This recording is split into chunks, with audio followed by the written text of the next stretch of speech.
पक्षांतर्गत एकंदरीत मी आढावा या वेगवेगळ्या महानगरपालिकेचा त्या ठिकाणी घेतला आणि तो घेत असताना तिथल्या प्रमुखांचं प्रत्येक सहकाऱ्यांचं मत नेमकं काय ते समजून घेतलं।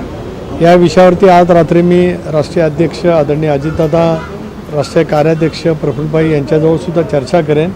उद्या पुन्हा या विषयावरती आम्ही चर्चा करून मग या संदर्भातली पुढची पावलं महायुतीच्या दृष्टिकोनातून कशा पद्धतीने करता येऊ शकतील हा प्रयत्न माझा प्रदेशाध्यक्ष म्हणून राहणार। आज महायुतीच्या बैठकीमध्ये खरं तर अमित साटम आणि उदय सामंत यांची पत्रकार परिषद झाली। या पत्रकार परिषदेमध्ये अमित साटम असे म्हणाले की मुंबईकडनं जर नवाब मलिकांचा चेहरा सोडून जर दुसरा कोणी जागा वाटपाच्या चर्चेसाठी येत असेल तर त्यांचं स्वागत असेल राष्ट्रवादीकडनं, असं ते म्हणाले। एक असं आहे की अमित साटम काय म्हणाले त्याच्यावरती मी काय प्रतिक्रिया देऊ इच्छित नाही। या देशाचे नेते आदरणीय अमितभाई शाह यांच्याजवळ आदरणीय प्रफुल्लभाई आम्ही चर्चा केली।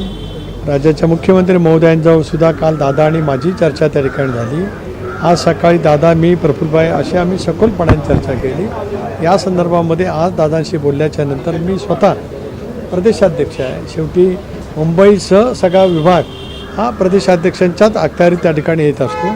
त्या दृष्टिकोनातून महायुतीतलं सामंजस्य कशा पद्धतीने टिकलं जाईल याचा प्रयत्न राहील। नवाब मलिक हे आमचे पक्षांतर्गत निवडणूक व्यवस्थापन समितीचे प्रमुख आहेत, पण ज्या वेळेला महायुती म्हणून चर्चा होत असतात, वाटाघाटी होत असतात, आपण त्या बाबतीमध्ये पुढची पावलं टाकत असतो, त्यावेळेला राज्य पातळीवरचे नेते त्याच्यामध्ये सहभागी असतात।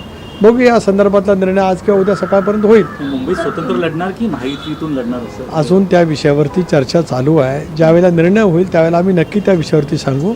महायुती म्हणून लढावं हा आमचा प्रयत्न त्या ठिकाणी राहील। त्या प्रयत्नाचा भाग म्हणूनच मी कालपासून मुंबईमध्ये आहे।